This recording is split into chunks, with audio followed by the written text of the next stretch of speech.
assustava bastante, porque países de primeiro mundo, onde você tem uma população mais homogênea, serviços de saúde bons, um Estado forte, os direitos constitucionais das pessoas mais respeitados, aquelas pessoas passando por tanta dificuldade, eu imaginei quando chegasse aqui no Brasil, como que seria? Seria uma tragédia. Então, eu, juntamente com alguns médicos que fazem parte do corpo clínico do Hospital Margarida, a gente procurou as autoridades do município, a Polícia Militar, a Prefeitura Municipal, já expondo a gravidade do problema e pedindo para nos ajudar, para traçar algumas estratégias para a gente poder tentar conter a pandemia que estava chegando, que era só questão de tempo aqui no Brasil. No contexto do Brasil, eu acho que houve uma falha muito grande em reconhecer o estado de pandemia antes dela chegar aqui no Brasil.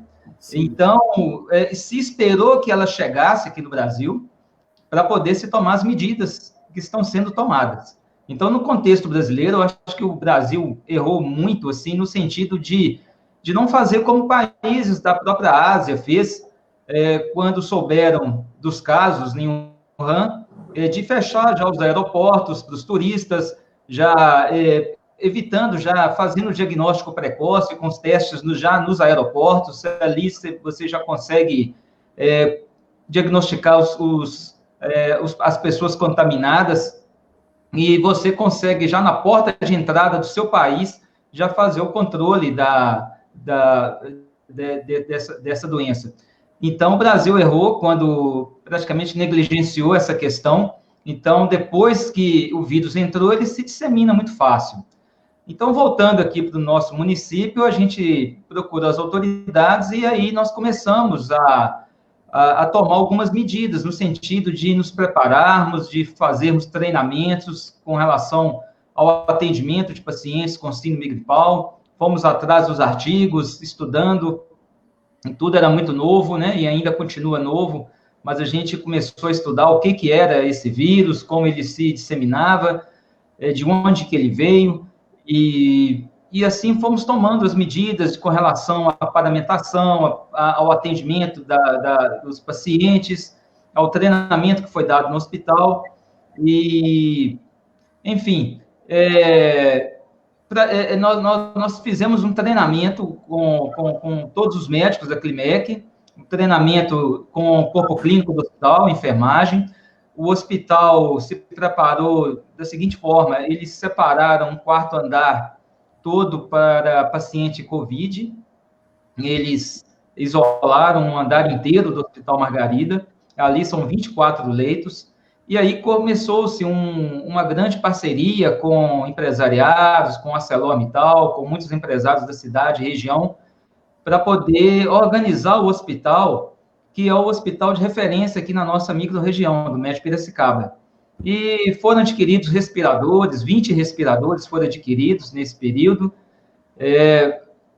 foram feitos treinamentos, o pessoal da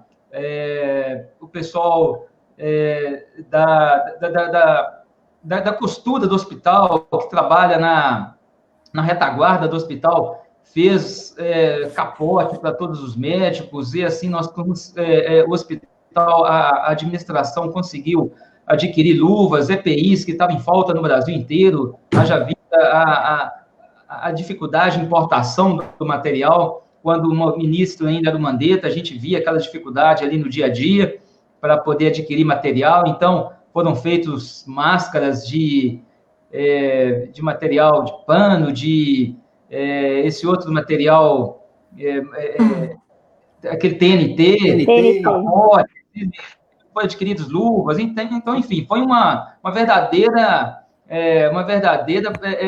trabalho assim de guerra para a gente poder conseguir chegar antes que os doentes chegassem, nos prepararmos antes que chegassem os doentes. Luiz, você é uma das pessoas que tomou a iniciativa, me recordo bem, quando você chamou a reunião tanto da polícia quanto do comércio. Lembro que isso chegou um convite, parece que na UFOP, que mobilizou também, né? Você percebeu que era importante naquele momento chamar a sociedade para esse combate? Sim, com certeza, porque é um combate que não depende só do corpo, só dos gestores, e não depende só dos médicos, né? Depende de uma organização de toda a sociedade, a organização de cada cidadão, de conscientizar, de conhecer. Nós, como médicos, que estamos na linha de frente, a gente tem a obrigação de fornecer o mais clara possível a informação do que se trata, de como que devem ser feitas as medidas de prevenção, né? E a gente sabia que, desde o início, a melhor medida era o distanciamento social. Então, eu acredito, assim, vendo até hoje, depois de 100 dias, né, os noticiários nos jornais, a gente vê que não existe ainda um consenso com relação a essa questão do lockdown, ou fica em casa, ou não fica em casa. As pessoas têm muita dificuldade de ficar em casa. Porém, no momento, era o que era preciso ser feito, ficar em casa, justamente a gente não sabia como chegaria a Covid-19 aqui na nossa região, no nosso município, a gente não sabia como ela ia se propagar no meio da nossa população e qual o estrago que ela ia fazer, tudo era muito desconhecido para nós, então a melhor forma era todo mundo ir para dentro das suas casas e a gente ter tempo para se preparar, com treinamento, com aquisição de material, de insumos, de respiradores, preparar os hospitais, o Hospital Margarida, e assim foi feito, né? O poder público fez o decreto que fechou o comércio durante um tempo, né? O governo do estado depois lançou aquela cartilha de distanciamento, de fazer uma retomada gradual da economia, mas isso foi depois de 30 dias, onde que foi um tempo depois que aconteceu isso, né? Mas no primeiro momento, tudo que era possível ser feito, nós corremos atrás e fizemos. Vamos guardar aqui um pouquinho, Luiz, porque essa questão que você está colocando ela é fundamental para a gente fazer uma certa avaliação das políticas, né? Porque hoje a gente vê que existe uma posição política em relação à Covid e uma posição técnica em relação à Covid, né? Que é a posição da medicina, da psicologia, da enfermagem, ou seja, o corpo da saúde brasileiro, os trabalhadores em saúde, eles têm uma posição em relação ao como conduzir tecnicamente esse fenômeno. Mas a gente vê também uma questão em relação a um debate político que está aí, que aí para a gente avaliar, isso ajuda, isso atrapalha. Mas aproveitando a questão do trabalhador, Ana Lúcia, eu queria te ouvir assim, que cuidados, né, o trabalhador da saúde deve ter nesse momento? Porque é a linha de frente e é quem está mais exposto ao problema, né? O que você pensa, como que deve ser feito esse cuidado hoje? Boa noite a todos vocês. Os profissionais de saúde, existe uma norma regulamentadora, né, 6 pelo Ministério da Saúde, que já fala dos equipamentos de proteções individuais e tem os coletivos, né? E aí fala da máscara, da luva, do óculos de proteção. Então, com essa questão do Covid-19, né, que a transmissão pelo contato, ele pode ser direto, né, que é com pessoas infectadas, né, você faz aspiração ou inalação de gotículas, e tem o contato indireto, que são com as superfícies contaminadas. Sim. Então, hoje, o profissional da área de saúde, ele tem que usar, além do que já era preconizado nessa norma, né, é o avental, né, que é o capote, que eles, né, chamam de capote, que é o TNT, hoje a gramatura é 40, mas para cirurgia regulamentada é a 50, né, e foi feito também, tem a Face Shield, né, até que a Universidade Federal daqui de Ouro Preto fez, né, disponibilizou para o Hospital Margarida, não é isso? Tem que ser usado. E já era também a biossegurança era muito trabalhada com a questão de lavagem das mãos, né? Que tem que fazer asepsia, que a asepsia é a lavagem das mãos, fazer a antisepsia, que é a questão quando você faz a limpeza do ambiente, tem a degermação quando vai fazer algum tipo de procedimento, né? O doutor Luiz Alpino pode até falar isso também. Tem a questão da desinfecção que se faz, tanto do ambiente também, como dos materiais, antes de serem esterilizados. Então, essa questão de o profissional, ele tem que observar essas normas de biossegurança para ele não ser contaminado, porque na desprementação é que ocorre a contaminação dos profissionais da área de saúde. Então, tem que ter um cuidado muito grande em relação a isso. Sim. Hoje também, né, eu já observei muito, né, a questão, principalmente no trabalhador da educação, uma questão que nós estávamos discutindo na semana passada, que há uma pressão muito grande, né, sobre esse trabalho, e hoje a gente vê que os trabalhadores da saúde também estão aí com uma certa sobrecarga, com uma certa pressão, né, de certa forma, devido ao contexto do trabalho. E aí, Débora, eu queria ouvir de você, né, como que nós podemos pensar a questão da saúde mental nesse momento, né, nesse contexto da pandemia, nesse momento em que surgiu uma doença, um problema desconhecido, como o Luiz Alpino nos relatou, e diante desse desconhecido, diante dessa questão de que você recebe uma série de informações, às vezes contraditórias uma em relação à outra, e isso gera uma certa exposição dos sujeitos, né, das pessoas. Como que você tem visto essa questão hoje dentro desse contexto nosso da pandemia? Você está sem o som ligado. O som está desligado, Débora. Espera aí, deixa eu tentar voltar para você aqui, o mesmo passo. Não, é seu som. Débora, seu som está desligado aí. Conseguiu? Ligou? Agora sim, ligou. Ok. Está me ouvindo? Ok. Está ouvindo, tranquilo. Boa noite. Quando a gente fala do contexto da pandemia, do cuidado da pandemia, a gente está falando de pessoas que estão com muitos sentimentos negativos, de medo, de incerteza, de insegurança, de angústia. Isso a gente fala em relação aos trabalhadores, isso a gente fala em relação à população geral. Então, quando a gente fala do cuidado em relação à pandemia, a gente está falando, inclusive, e temos que incluir isso como uma forma importante, o cuidado em relação a esse contexto que causa estresse.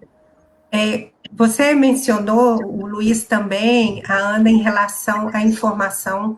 A gente tem vivenciado uma contradição de informações que, ora dizem para fazer de uma forma, ora dizem para fazer de outra, e a população, ela vai se espelhar e ela vai acreditar na autoridade que está dizendo para ela qual que é a melhor forma, né, de ela vivenciar essa situação, de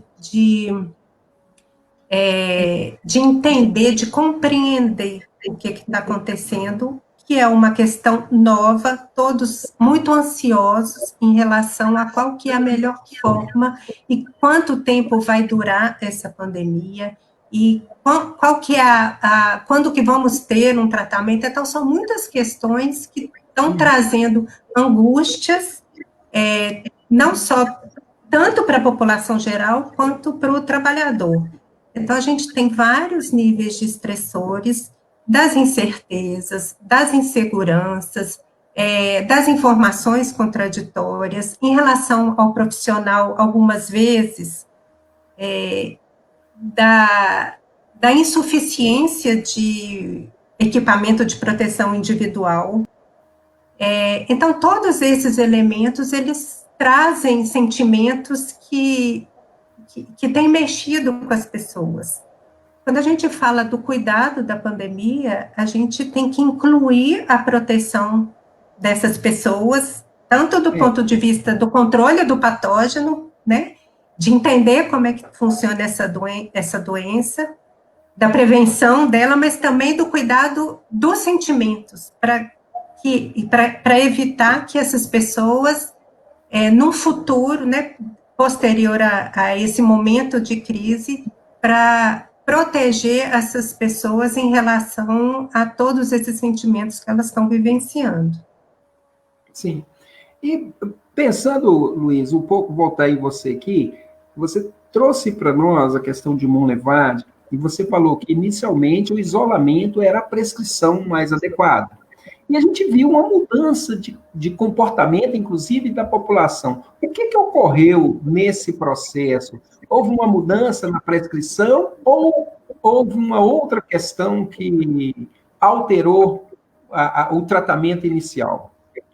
O que a gente pode avaliar nesse comportamento hoje, inclusive, né, a partir do comportamento novo que a população tem se colocado, né, da forma que ela tem se colocado?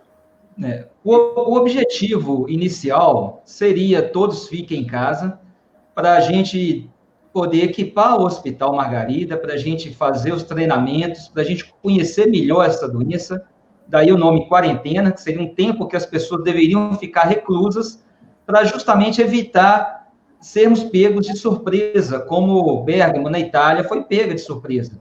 Do dia para a noite, os hospitais começaram a ficar lotados, as pessoas começaram a chegar com doenças respiratórias, com insuficiência respiratória, e eles não deram conta de atender todo mundo. Então, diante desse medo que a gente tinha de algo que a gente ainda não conhecia nada a respeito, nós achamos mais prudentes, né, e recomendamos às pessoas que ficassem em casa para a gente poder dar tempo para os profissionais, os gestores, fazerem seus treinamentos e equiparem os hospitais para a gente não ser pego de surpresa. Então, isso foi feito adequadamente e eu acredito que a população entendeu bem e nós estamos indo bem. Haja vista que hoje, após mais de 100 dias já de contato com o vírus, nós temos 0 óbito no nosso município. Eu tenho hoje 4 pacientes internados na ala Covid do hospital, todos estáveis. O respirador, nós temos 20 respiradores, nenhum respirador em uso hoje, nenhum paciente entubado. Então, depois de 100 dias, a nossa situação é muito diferente de muitas regiões no Brasil, onde a gente vê que o Brasil é um país muito heterogêneo, né? A gente vê que Manaus entrou em colapso muito rápido, Fortaleza muito rápido, as cidades onde tem aeroportos e são cidades turísticas, né? Os grandes centros, por exemplo, São Paulo e Rio de Janeiro, que comportam também 50% das favelas que existem no Brasil, elas entraram rapidamente num sistema muito complicado de aumento muito grande do número de casos. E Monlevade a gente continua muito tranquilo. Haja vista, nós não temos aqui shoppings, não temos cinemas, não temos muito onde aglomerarmos.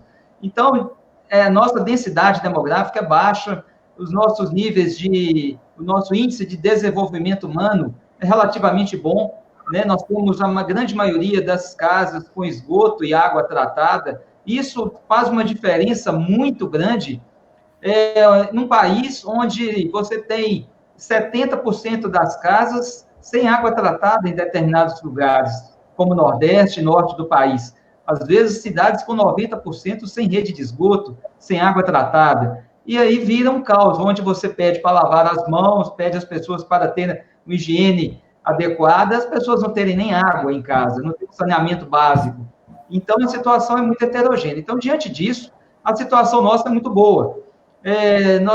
Estamos numa situação tranquila, é normal que os casos vão aumentar, mas nós tomamos medidas muito precoces e foram bastante efetivas. Eu posso citar algumas, por exemplo, as igrejas e os cultos foram suspensos, onde são lugares onde há maior aglomeração de pessoas, já há 100 dias que não há missas e cultos evangélicos na cidade. As reuniões, os simpósios, os congressos, né, muitas reuniões maiores com 50, 100 pessoas não estão sendo feitas. velório, está sendo limitado o número de pessoas aglomeradas nos velórios. Então, lugares onde havia uma certa aglomeração de pessoas, isso foi muito bem controlado. A gente tem algumas regiões, alguns setores ainda, por exemplo, o transporte público, onde a gente vê uma certa aglomeração, mas são pontos pontuais que, diante de um diálogo com o poder público, acho que é fácil de resolver. Mas, tendo um traçado, assim, fazendo uma opinião assim, mais como um todo, na nossa cidade, região, eu acho que a gente está indo muito bem, dentro do contexto do Brasil. Luiz, a gente vê, né, nesse processo todo, assim, que, igual você disse, inicialmente a população ficou em casa, as medidas foram tomadas e tal. E, recente, houve uma mudança de comportamento, eu falo assim, no sentido da abertura do comércio, que entrou, sim, o debate necessário e importante da questão econômica. A gente viu algumas lojas fecharam, alguns comércios fecharam, provavelmente gerou-se algum desemprego nesse processo todo. Esta mudança de comportamento, vamos dizer assim, essa mudança nesse processo, ela ampliou o número de casos do ponto de vista da epidemiologia, isso alterou alguma coisa ou veio simplesmente aquela acumulação que já era esperada? Nós tivemos um aumento do número de casos porque uma empresa muito grande, que é a Vale, aqui na nossa região, ela começou a testar os funcionários dela. E muitas pessoas que trabalham na Vale residem em João Monlevade, apesar de trabalhar muitas vezes em Itabira. Então, com isso, aumentou muito o número de casos em Monlevade. Muitos casos assintomáticos. Nós temos hoje em torno aí de 300 se não me engano, 330 casos. Preciso olhar os dados mais atualizados. Mas a grande maioria já curado, e a grande maioria casos leves. Nós não tivemos praticamente nenhum caso que precisou de intubação. Então, são todos casos praticamente assintomáticos e casos muito leves de sintomas. E a questão do comércio, a gente sabe que essa situação, ela não é só uma situação de doença em si, né? Não é só a síndrome respiratória, mas tem essas questões também sociais, dos relacionamentos sociais, as relações das doenças mentais também, do confinamento. A gente tem é muito difícil você mudar uma cultura de um povo ocidental de um dia para o outro, né? Sim, a gente não consegue mudar isso muito rapidamente, mas a gente vê que o comércio, ele voltou a funcionar, e isso não trouxe uma mudança abrupta na incidência de casos. Processo de incidência, né? Então, assim, o comércio está conseguindo funcionar bem, as pessoas estão circulando, e você tem 3 tipos de forma de você conseguir controlar, né, uma pandemia como a Covid. Ou você consegue a vacina rapidamente e vacina todas as pessoas, né? Ou você faz um lockdown, isola todo mundo numa região até o vírus, até a pandemia passar, o vírus não circula mais, aí você solta, mas isso é impossível, porque se você confina todas as pessoas e uma pessoa de fora entra na sua cidade, na hora que você reabre novamente, você simplesmente adiou aquele surto, ou então você faz a imunidade de rebanho, que é aquela imunidade onde o vírus circula devagar e as pessoas vão se contaminando aos poucos e a imunidade vai sendo adquirida. E aí lógico que haverá casos graves. Existem aquelas pessoas que são mais vulneráveis, principalmente pacientes imunossuprimidas, os diabéticos, os obesos, as pessoas nefropatas, as pessoas que têm câncer. Essas são sempre mais vulneráveis. Os idosos, os hipertensos. Mas você consegue, com um movimento pequeno, devagar de pessoas, controlar a epidemia. E é o que eu acho que a gente tem feito em Monlevade.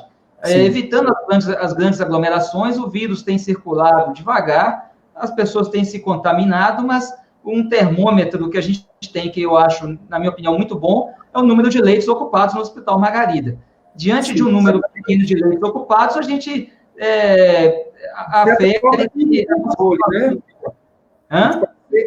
Pode dizer que, de certa forma, tem um controle. Agora, aproveitando essa questão que você traz, eu queria trazer com a Ana Lúcia, essa ideia que o Luiz aponta, né, de que existe uma população vulnerável, né? A vulnerabilidade de algumas pessoas dentro da população. Eu queria ouvir de você, Ana Lúcia, e da Débora também, do ponto de vista psicológico, Débora, essa ideia da vulnerabilidade.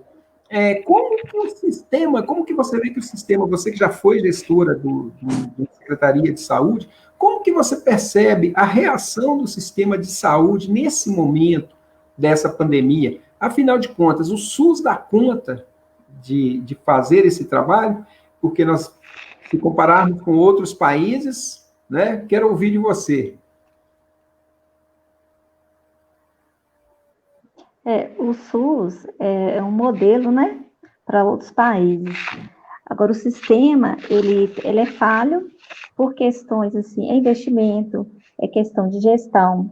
Então, o que eu acredito é o seguinte, nós temos a atenção básica, é onde funcionam as equipes de saúde da família.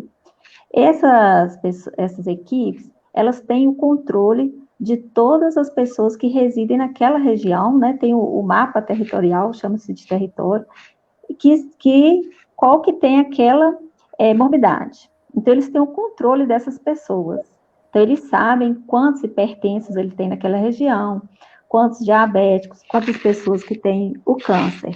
Então, eu acredito, né, eu não estou atuando hoje com eles, que deve estar havendo um controle dessas pessoas na comunidade, no território que eles residem, que aquela equipe de saúde da família esteja trabalhando.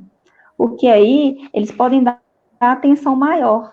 Então, eu não sei como que está sendo aqui em João Levade, eu tenho uma pessoa contaminada no bairro Santa Bárbara. Ali, a equipe sabe e vai dar atenção àquelas pessoas que estão ali próximas, né? E vai ter esse contato, vai ter a explicação, vai ter a fala, trabalhando com os agentes comunitários de saúde e com as visitas também do médico, do enfermeiro, né? Em casa.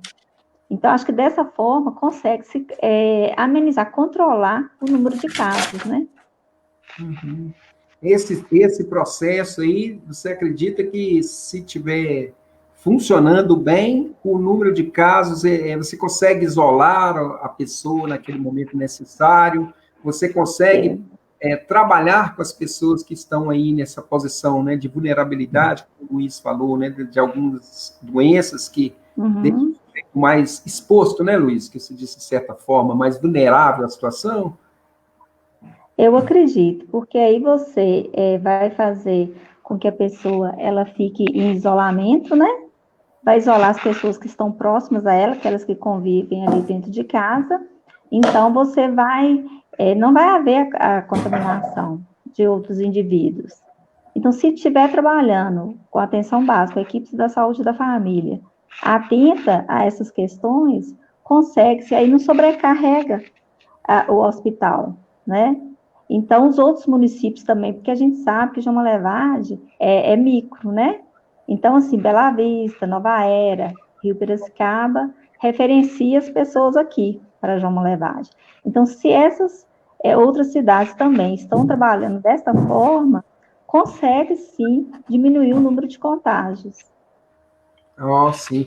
Depois eu gostaria que você falasse para nós um pouco, explicasse para as pessoas um pouco, Ana Lúcia, como que é esse funcionamento? Que você disse que Monlevade é uma micro, né? Porque já ouvi muitas vezes as pessoas às vezes dizendo assim, mas o problema nosso aqui de Monlevade é porque vem pessoas de outras cidades, né? Mas antes de você entrar nessa questão, eu queria ouvir a Débora nessa relação, Débora, do ponto de vista psíquico, do ponto de vista da questão da saúde pública, essa população vulnerável, como que você vê essa questão, né, que o Luiz nos traz aí? Qual é a vulnerabilidade que tem para os sujeitos do ponto de vista psicológico e do ponto de vista da própria saúde pública também, né, que você trabalha aí na saúde pública em Belo Horizonte? Pois é, a gente tem modelos coexistindo, né, modelos de saúde coexistindo no Brasil. Então, quando a gente fala da vulnerabilidade em relação à Covid, tá? Porque vulnerabilidade vai estar muito relacionado a que tipo de doença, ao que a gente está falando. Quando a gente fala de vulnerabilidade à Covid-19, a gente está falando, sim, né, daquelas pessoas que têm alguma comorbidade, né, que tem um câncer, que tem uma hipertensão, que tem alguma doença crônica. Nós estamos falando dos profissionais de saúde que estão mais expostos ao vírus, né, porque eles estão na linha de frente. E a gente está falando também, voltando um pouco ao que o Luiz estava falando, né, a Covid chegou pelos condomínios de luxo, né, ela chegou pelas pessoas que estavam que chegaram da Europa, dos Estados Unidos e trouxeram para dentro do Brasil. O que a gente está vendo é que esses casos saíram da população classe A, né, da população com poder aquisitivo maior, foi caminhando para as periferias e está indo para os interiores, né? Então, nesse processo dela chegar nas periferias, o remédio que a gente tem hoje, todo remédio ele é amargo, né? O remédio que a gente tem hoje é o isolamento. A gente não tem, no momento, outro recurso que vá eliminar ou controlar de forma mais potente, além das pessoas evitarem sair, não usarem máscara, estarem aglomerado. Nesse movimento da Covid chegar nas periferias, é justamente a população que está mais vulnerável do ponto de vista socioespacial. São aquelas pessoas com poder aquisitivo menor, que não podem ficar dentro de casa, precisam sair, têm um trabalho informal, precisam sair para buscar sua subsistência.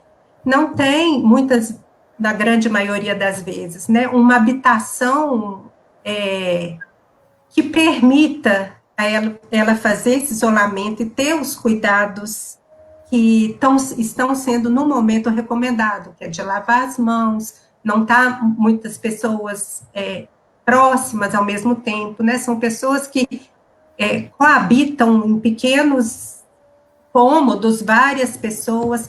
Então, a gente tem essa vulnerabilidade que é clínica, médica, e a gente tem essa outra vulnerabilidade que a gente não pode deixar de ver, que é a vulnerabilidade socioespacial, vulnerabilidade social. Sim. Então, de certa forma, Débora, uma questão que eu acho que você aponta aí, eu queria estar ouvindo você depois, Luiz. Essa questão do processo da Covid, ela ter chegado nos condomínios de luxo, como você fala, espalhou-se para as periferias das grandes cidades e agora está chegando no interior. Como que foi aí em Belo Horizonte? Como que foi essa chegada? Você chegou a acompanhar esse processo aí em Belo Horizonte? Em que pé está hoje aí a Covid? Ela já se alastrou para as cidades, para a parte mais periférica da cidade?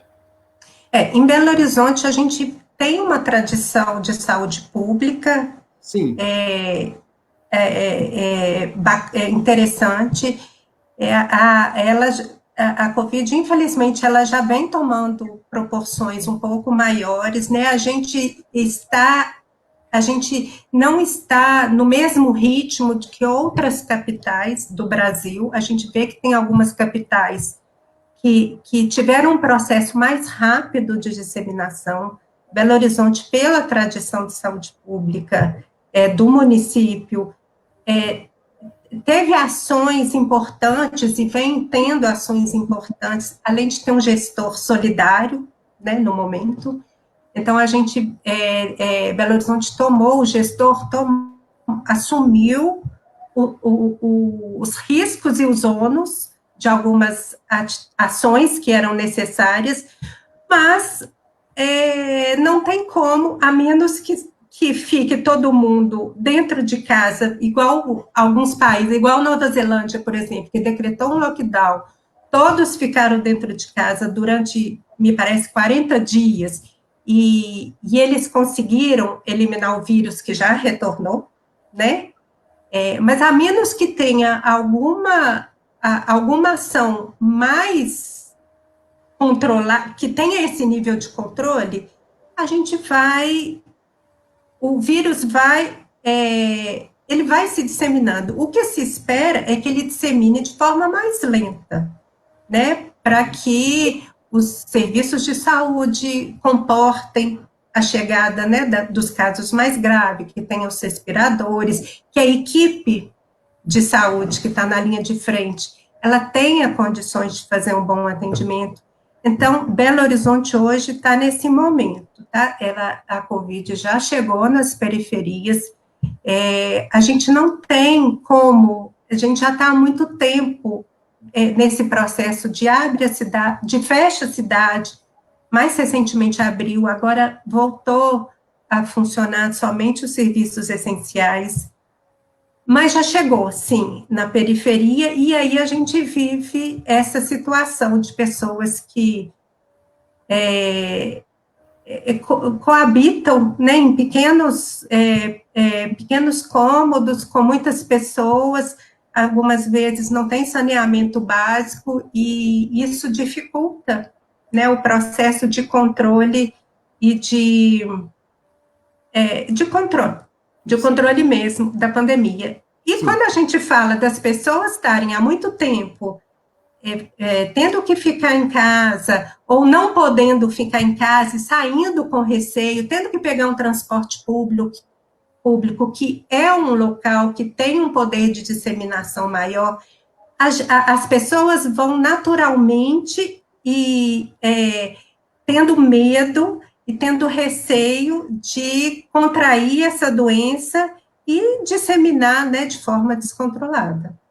Assim, Luiz, pegando aí a sequência, então, que a Débora, né, localizou para a gente Belo Horizonte, que essa questão já está chegando, já chegou nas periferias da cidade. Nós não podemos, então, baixar a guarda, né? Se nós formos observar o que a Débora está nos alertando, né? Que a Covid chega no condomínio, foi para a periferia dos grandes centros, e parece que é essa mesma dinâmica, e depois ela começa a interiorizar no Estado. Como que você avalia essa questão? É o momento de baixarmos a guarda ou de um momento de estarmos mais alertas ainda? E depois eu quero emendar por você, dando boa noite aqui à doutora Amélia, que está nos assistindo, né? Que ela fala também da questão das famílias extensas, até colocar a pergunta dela aqui, em Monlevade também temos famílias extensas, com avós, pais, filhos, onde quase é impossível isolar o contaminado. E eu queria te ouvir também, Ana Lúcia, nessa questão, que eu acho que a doutora Amélia faz uma provocação para a gente aqui, que é importante nós estarmos fazendo essa discussão. Mas, Luiz, é ou não o momento de baixarmos a guarda nessa questão? Porque parece que estamos bem controlados até o momento, mas ainda estamos expostos. Como que você avalia isso? Com certeza estamos expostos, né? Ana Lúcia citou muito bem a questão aí da importância das unidades básicas de saúde, da medicina de família. Isso é fundamental. Eu vejo que o Brasil errou primeiro na questão de não barrar o vírus nos aeroportos, logo lá no início da pandemia. Ele, depois que entrou, ele vai fazer o estrago natural dele. É um vírus que a gente chama democrático, né? Ele atinge ricos e pobres, mas o poder de destruição dele é muito maior nas famílias mais vulneráveis, como a Amélia, né? Boa noite aí para a Amélia, seja bem-vinda. E nas famílias numerosas, nas famílias que habitam lugares extremamente pobres, sem saneamento básico, onde você não consegue isolar realmente a pessoa contaminada. Quantas favelas do Brasil que vivem, onde pessoas numerosas, 10 pessoas, vivem num ambiente único, às vezes, num pequeno quarto, né? Então, eu tive oportunidade de trabalhar, de fazer meu internato metropolitano na favela do Alto Veracruz, em Belo Horizonte. Então, convivi 6 meses com essa realidade e passava pelas vilas ali, pelos becos, e via a situação complicada. E, diante de uma pandemia como essa, é impossível você deter o vírus numa região como essa, né? Principalmente nas favelas. Na nossa questão aqui de João Monlevade, eu vejo que nós precisamos aumentar, não abaixar a guarda, mas aumentar o diálogo. O diálogo é fundamental, a gente entrar em consenso, não adianta polarizar, que tem que abrir, fechar e etc. Eu acho que todos precisam trabalhar, né? Mas eu acho que o vírus, ele é movimento dependente. Quanto mais rápido as pessoas se movimentarem, quanto mais rápido as pessoas se aglomerarem, mais o vírus vai circular. Você vai criar meios propícios para o vírus circular. Então, na minha opinião, a ideia, a Ana Lúcia deu um exemplo muito importante, são a estratégia de saúde da família funcionando através de um SUS nosso, que é muito bem estruturado. Na minha opinião, o governo ele deveria ter se estruturado através da esfera federal, estadual e municipal para ter esse diálogo nos 3 estágios, para a gente fortalecer principalmente a medicina de saúde da família, é onde que você está lá na frente, na casa de cada pessoa, podendo atuar com médico, enfermeiro, psicólogo, e podendo orientar melhor essas famílias. Você consegue fazer um trabalho muito mais efetivo quando você entra na casa de uma família e ensina a lavar as mãos, ensina a usar uma máscara, ensina a como fazer da melhor forma possível, dentro de uma maneira acessível, o isolamento de uma pessoa contaminada. Então, é muito importante você ter uma medicina de saúde da família fortalecida. Eu acho que nós estamos no caminho certo, não podemos abaixar a guarda, mas nós precisamos dialogar com a sociedade como um todo, com o poder público, com os empresários, com os comerciantes que precisam também, porque a gente precisa ter em mente que não é só a Covid que está aí no Brasil e na nossa cidade. As outras doenças continuam, os cânceres continuam entrando no nosso consultório, as pessoas com câncer, os hipertensos, os asmáticos, as outras doenças, outras comorbidades continuam atuando de forma muito forte.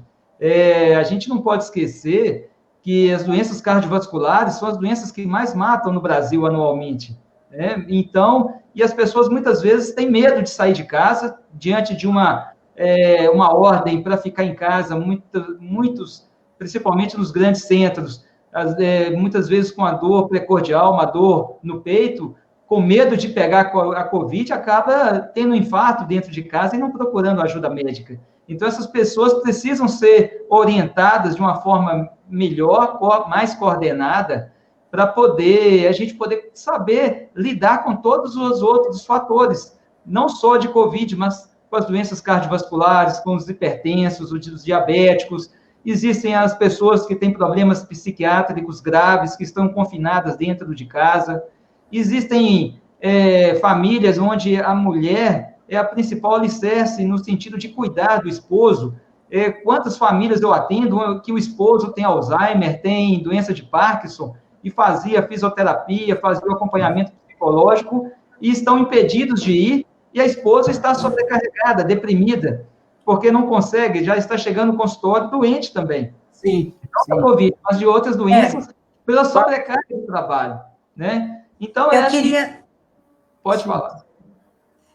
Sim, desculpa. Não, é só corroborando com o que está sendo, né, com o que o Luiz está falando, que primeiro que o diálogo com a sociedade, ele se faz imprescindível, né? É o diálogo no sentido de pactuar, de fazer as pactuações, de levar as informações pertinentes, não informações que confundam ou que tragam mais ansiedade, até porque a gente vê que nesses momentos, né, a gente não é a primeira pandemia, o Brasil não tem histórico, né, de viver esses momentos, mas outros momentos, o mundo vivenciou outras situações onde exigiu-se o confinamento, onde tinha incertezas, e essa ansiedade leva ao aumento de uso de drogas, de uso de álcool,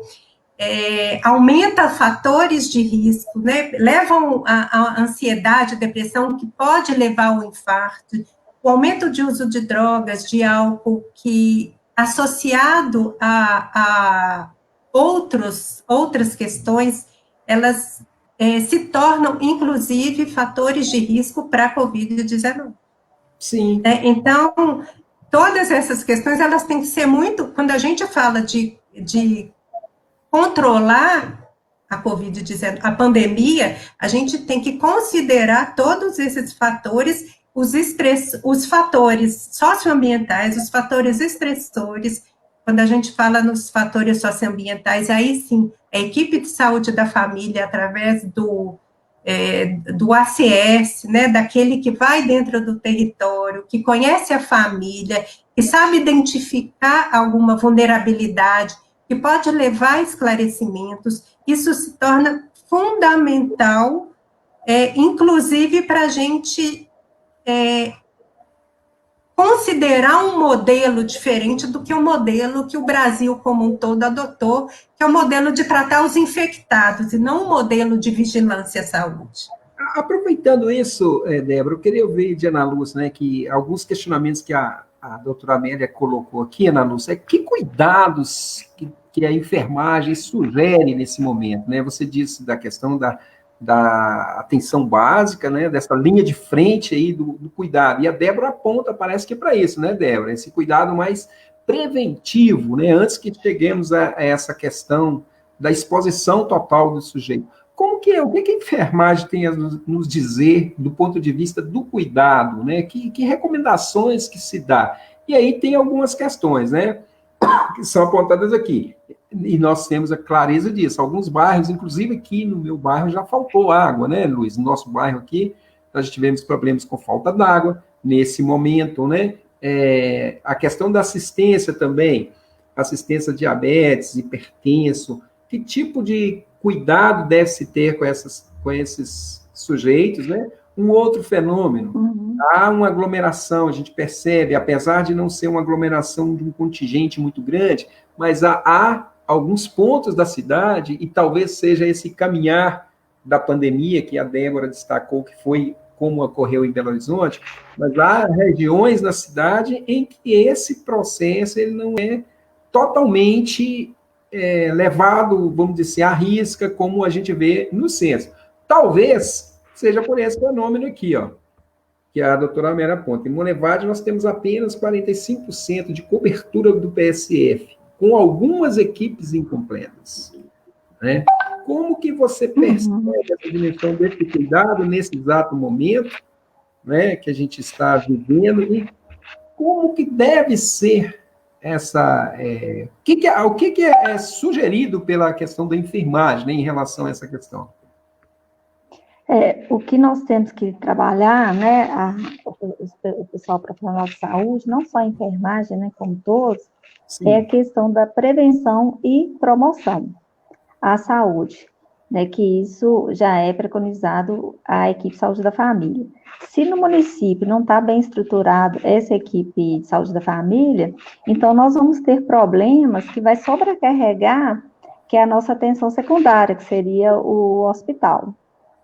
Então, assim, cabe, né, são políticas públicas que têm que ser feitas, e não é só o departamento de saúde que tem que trabalhar essa questão. Tem o departamento de assistente social, aí vem o de transporte, né,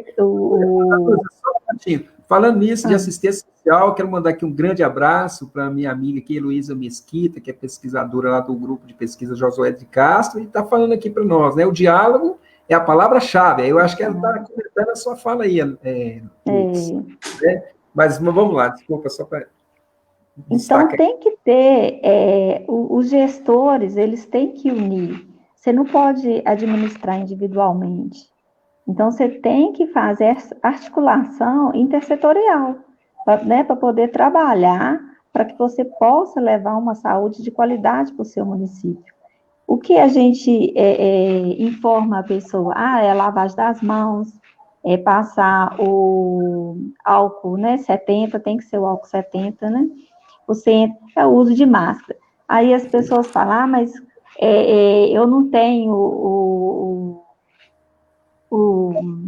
vamos supor, não tenho, não, o harmônio quaternário, que é um dos principais hoje que está se falando na área da saúde, que faz a desinfecção, né, no ambiente. né, nas superfícies. Então, são questões que têm que ser discutidas, não cabe só a equipe de saúde da família fazer isso, você tem que puxar também a questão da assistente social, porque como que você vai conhecer qual família que é mais vulnerável? É através dessa discussão ali em reuniões, né? E você chegar a um consenso que aonde que eu vou trabalhar mais, aonde que eu vou investir. Então, eu acho que essa pandemia, ela veio, né, a Covid-19, vai ter que mudar o sistema de saúde, vai ter que se repensar como que vai ser trabalhado, onde que vai ser o investimento, porque se você trabalha com promoção e prevenção, as pessoas adoecem menos. Então, isso é importante. Então, assim, tem que se pensar em fazer, é mal remunerado, infelizmente, né? Muitos médicos, enfermeiros não querem fazer o concurso quando tem por causa da questão que são mal remunerados. Então, isso tem que ser, muita discussão, discutir nos conselhos municipais de saúde, então a gente tem que participar, né, para poder ser discutido. Então, assim, a gente tem que ser participativo, para que as coisas mudem e aconteçam. A importância da população estar engajada aí no processo também. Isso, é importante também. Ah, sim. Débora, Belo Horizonte realmente tem uma tradição em termos da saúde, né? Me lembro muito bem, desde o prefeito Célio de Castro, onde que ele trouxe uma discussão sobre a saúde, na época era a discussão sobre a dengue, né? E parece que começou a se estruturar a partir daquele modelo político que ele foi implementando. Me lembro também que na telesaúde, Belo Horizonte foi a primeira capital a implementar um processo de telesaúde na saúde pública no Brasil. Foi um modelo que, a partir dele, deu o Projeto Nacional de Telesaúde. Foi a pesquisa que eu fiz na Fiocruz à época, né? Então, Belo Horizonte tem essa tradição, tem esse pioneirismo. E como que você avalia a questão da saúde pública em Belo Horizonte, a questão desse modelo, né, que você tanto nos destacou aí, que vem a trazer essa discussão da saúde pública de Belo Horizonte e dessa reação que ela teve e tomou diante dessa pandemia. Você está sem som. Deixa eu tentar aqui. Está desligando e... Isso. Desculpa, é porque eu desliguei para não interferir. Isso, sim, é bom. Okay.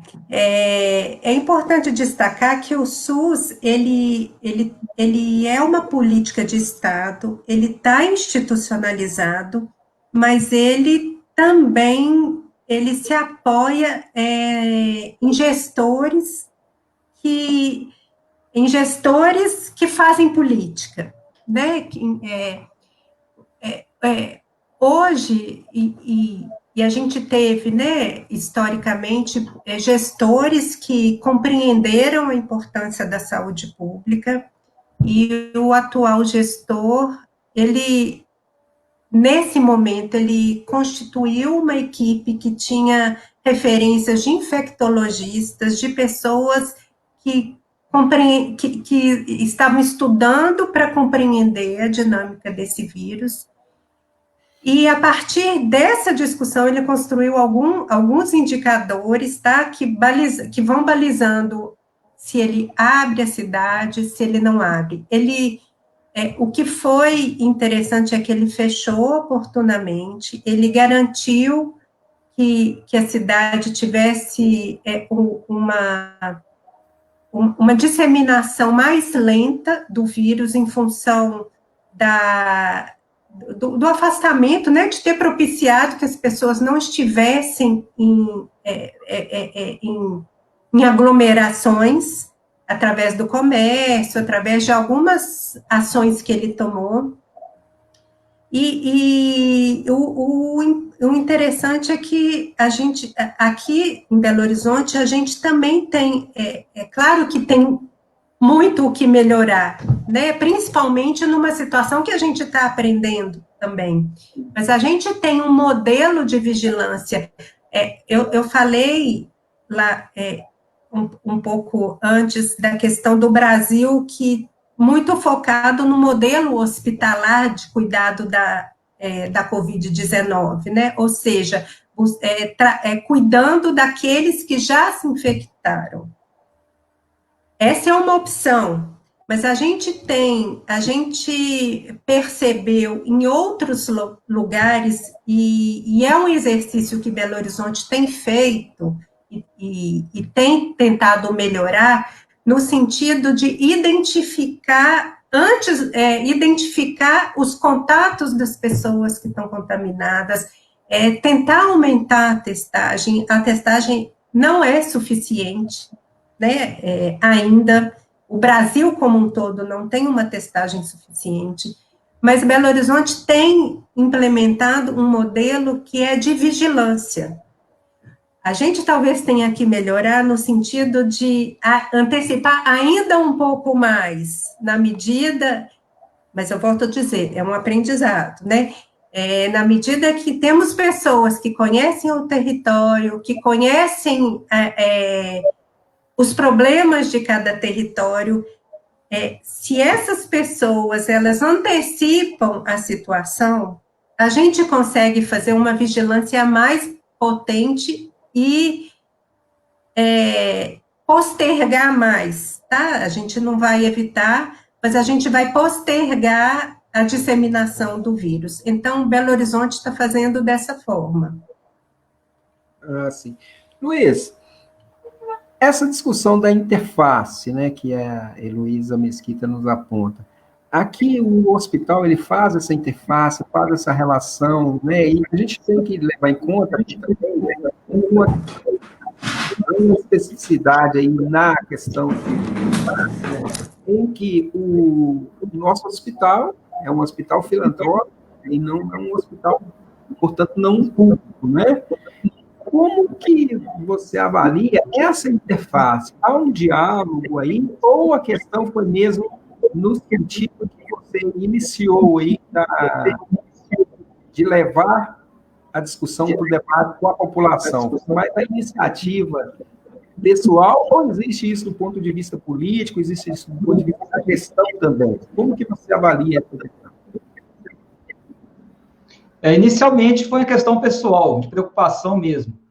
Mas, e aí, todos os órgãos se mostraram assim, bastante receptivos no início, tudo foi feito de forma bastante organizada e precoce, mas depois de um certo tempo, infelizmente, não sei por qual motivo, não houve mais essa interface.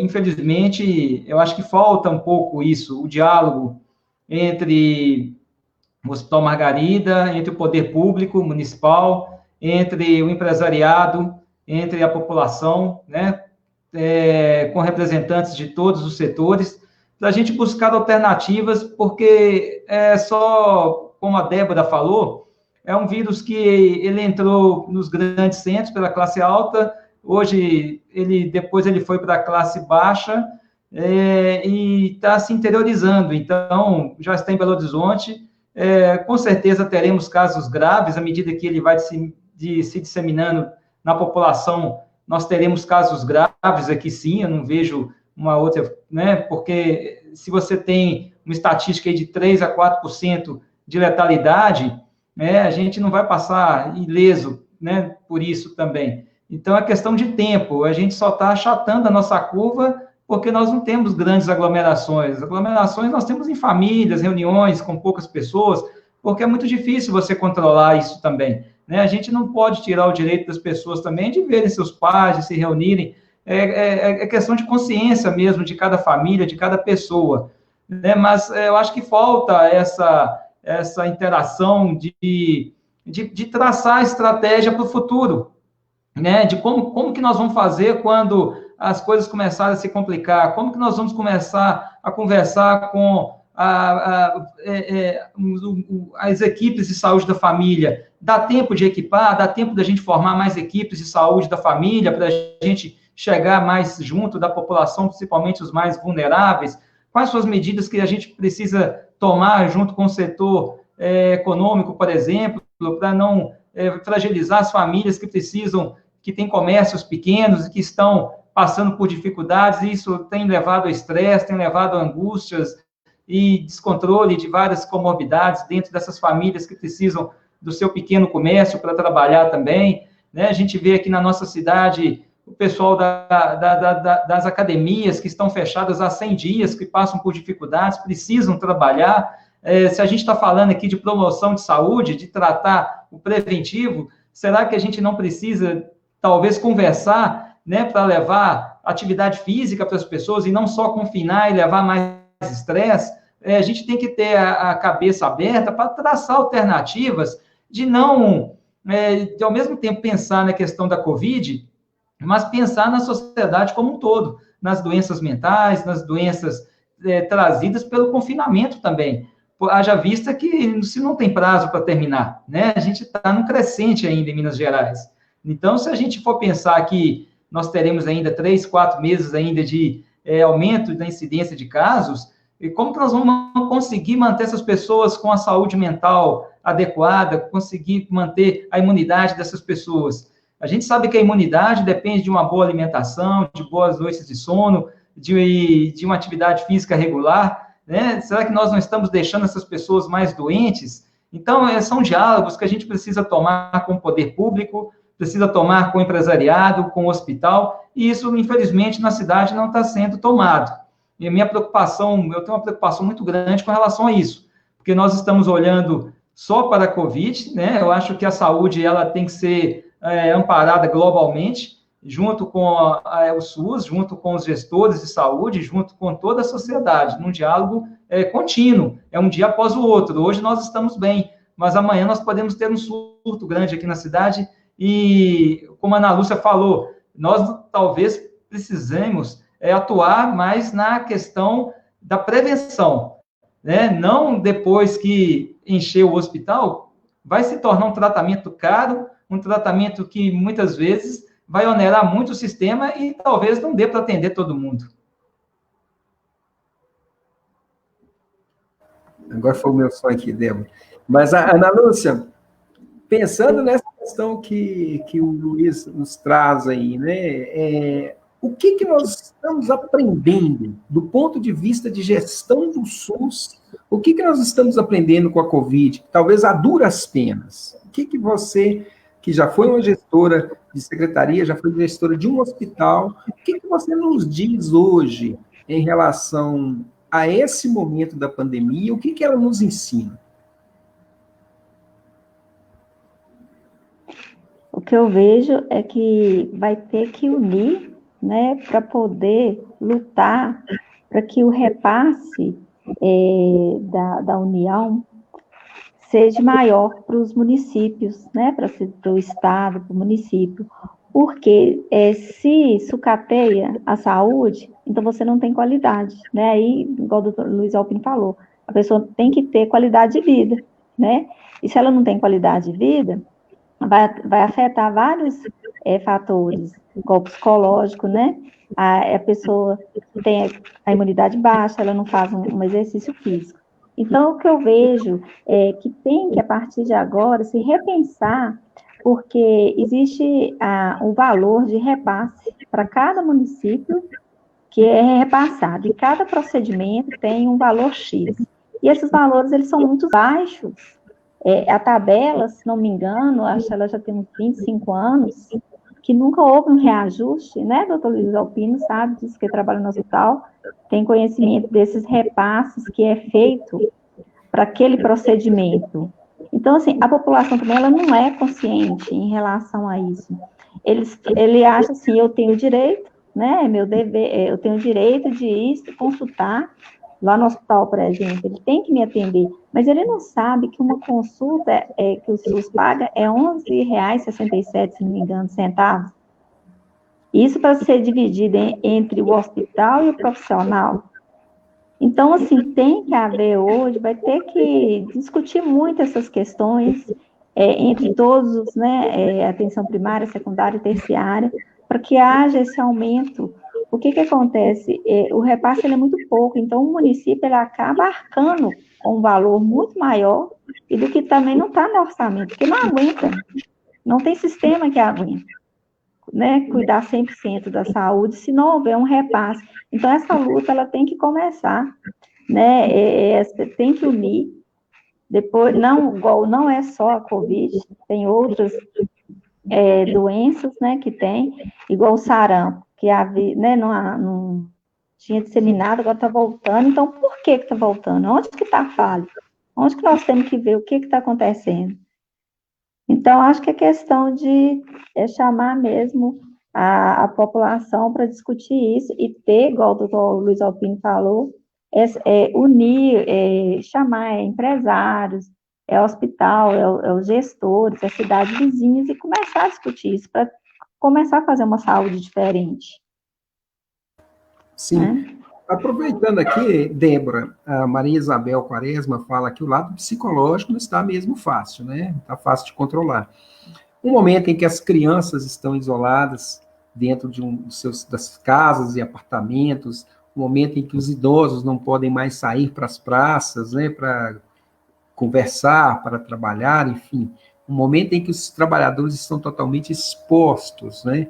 A gente vê isso. Como que você percebe essa questão dentro desse momento da pandemia, né?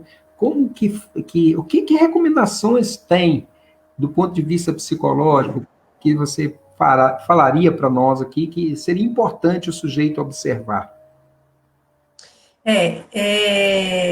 Não está fácil mesmo, né, para todo mundo. A gente pode exemplificar isso por grupos específicos, né, as crianças que de repente veem seus pais dentro de casa, muitas vezes os pais dentro de casa mais trabalhando, né, e isso nem sempre é muito fácil da criança compreender, e em contrapartida para os pais também não fica fácil, porque ele, além de ter que exercer a sua atividade profissional dentro de casa, ainda cuida da casa, ainda cuida das crianças, ainda tem que verificar o dever de casa das crianças, que muitas delas estão tendo aulas remotas, né? Então, assim, a gente teve uma mudança de rotina em todos os grupos, os idosos que não puderam, nesse momento, estão tendo que ter mais cuidado, talvez até, do que todo o resto da população, porque eles são mais vulneráveis do ponto de vista clínico, são eles que têm mais comorbidade, são eles que têm um agravamento maior, né, quando eles estão com Covid-19. Então, teve uma mudança de rotina para a população de um modo geral. Essa ausência de contato, ela traz um sofrimento, sim, né, e que hoje a gente está aprendendo a lidar com isso e a buscar alternativas através dos recursos tecnológicos, né? Então, são as reuniões por algum recurso tecnológico, né? Zoom, Google Meet, tem várias opções, Hangout, são essas reuniões, né? São a possibilidade de você permanecer em contato com aquelas pessoas que você não pode ter a rotina que você tinha em outros momentos. Eu queria só também acrescentar em relação à questão que você colocou anteriormente, em relação ao SUS, bom, eu acho que é importante, com todas as falhas que a gente sabe que o SUS demonstra em alguns momentos, e que nesse momento também a gente vê, né, que ele não foi perfeito, mas é compreender que se não fosse pelo SUS, a gente teria uma situação muito pior, né? Principalmente porque o modelo, assim, o Brasil adotou como recurso, na grande maioria, tratar daquelas pessoas que já que já contraíram a doença, né? Aquele contraponto que a gente estava fazendo entre o hospital e o processo de vigilância, que é onde a gente tem que se aprimorar bastante. Agora, esse é o momento, né, que a gente precisa talvez a gente consiga, quem sabe, né, o apoio da sociedade, a gente precisa, para fortalecer o SUS, que a sociedade esteja junto e compreenda a importância do SUS. E a grande expectativa, não sei se a gente consegue, muito provavelmente não, né, pelo menos nessa gestão federal, reverter a emenda constitucional 95, que congelou por 20 anos os recursos da saúde. Se a saúde sempre lutou por ter um financiamento mais justo, um financiamento certo, né, hoje a gente vê, a partir dessa emenda constitucional, a gente vê são os recursos diminuindo e uma perspectiva muito difícil, né, de sustentar tudo que o SUS se propõe a fazer e que não é pouco, e que a gente não pode abrir mão. Sim, com certeza. Luiz, é só reforçar essa questão da Débora. Eu também acho que o SUS é um modelo excepcional, né, que foi copiado da Inglaterra, e que já está conosco aqui há algumas décadas, e que, para mim, assim, na prática, ele é sensacional, funciona muito bem aqui em João Molevade. Aqui nós temos uma história de um SUS funcionando bem, poderia ser muito melhor, na minha opinião, se a gente desse mais valor à medicina de saúde da família. Acho que essa atenção básica, ela é fundamental em termos de saúde pública. Acho que o Brasil, a partir dessa pandemia, tem que repensar novamente essas questões de saúde pública. É fundamental a questão do saneamento básico, a questão da água potável, do tratamento dos esgotos, de fortalecer cada vez mais o nosso Sistema Único de Saúde, que é fantástico. Aqui em Molevade, a gente sabe que o Hospital Margarida é um hospital de referência na região, né, Ana Lúcia? E todos os pacientes são referenciados por aqui, os pacientes de outras cidades aqui no entorno de João Molevade, e os pacientes do SUS recebem um tratamento muito acima da média do Brasil. Nós temos um hospital muito bom, né, com equipe médica, equipe de enfermagem muito boa, e eu acredito que a saída é sempre o fortalecimento do nosso Sistema Único de Saúde. Ele tem que ser valorizado, mais do que nunca. A gente tem que repensar para os próximos anos aí, como fazer para fortalecer mais o SUS, que realmente ele tem sido socateado ano após ano, e não é de agora, é de alguns anos já, né? A gente não tem uma tabela para procedimentos, uma tabela hospitalar digna há mais de 20 anos, que não há nenhum acréscimo na tabela, nenhum reajuste de tabela de SUS, nem para profissional de saúde, nem para hospital, nem para aquele que presta o serviço de saúde, né? A gente sabe que a pesquisa no Brasil, os professores têm sido cada vez menos valorizados, né? A pesquisa científica no Brasil tem sido cada vez menos valorizada. A gente vê a dificuldade de obter as vacinas no Brasil, ter que importar os insumos da Índia, e a gente está tendo essa dificuldade, né? O Brasil tem cada vez mais deixado a sua indústria farmacêutica, a sua indústria de ponta, a sua pesquisa universitária de lado, e é um momento para a gente voltar a pensar nisso e fortalecer novamente essa questão. Luiz, isso é fundamental. Nós tivemos aqui um debate específico sobre o SUS, recebemos aqui o César Luz e a professora Carla, e nós chegamos exatamente nessa discussão. O César Luz nos apontou que, por exemplo, nós temos aqui em Minas a FUNED, temos a Fiocruz, que é praticamente o cérebro do Ministério da Saúde, onde que nós teríamos condições de ter autossuficiência em vacinas, né? Temos toda essa condição. Nós temos pesquisadores, professores, cérebros, vamos dizer assim, que hoje até saem do país. Então, nós temos toda essa condição, mas vimos que, do ponto de vista da escolha política no Brasil, a gente vê um movimento inverso a isso, né? Hoje nós estamos vendo uma destruição do Estado internamente, né? Faz de tudo para destruir o Estado. Pegando o modelo lá vamos pensar a questão do meio ambiente, é um momento onde que nós tivemos inúmeras queimadas, onde que a própria comunidade internacional, investidores internacionais, pedem para tirar um ministro do meio ambiente que fala que é o momento de passar a boiada por causa da Covid. Então, nós estamos observando isso acontecer no nosso país. De certa forma, temos reações dentro do campo das pesquisas e tudo mais. Mas nós vemos também que esse sucateamento que tem ocorrido dentro do Estado brasileiro, em diversos campos, e em especial na saúde, que é o que nós estamos tratando aqui hoje também, mas do ponto de vista mais técnico. E aí vem a questão que eu quero falar para você. Nós temos aí um posicionamento contrário, paradoxal, vamos dizer assim, entre o governo federal, o governo de estado, a prefeitura de Belo Horizonte, outras prefeituras. A gente vê um verdadeiro genocídio acontecendo e uma carnificina, uma luta dentro do campo do poder, uma luta descontrolada e sem rumo. E, por um outro lado, nós estamos vendo o SUS se demonstrando forte. Aquele ministro Mandetta que estava apontando para isso a todo momento, ele foi simplesmente descartado, porque ele apontava exatamente por esse fortalecimento do SUS.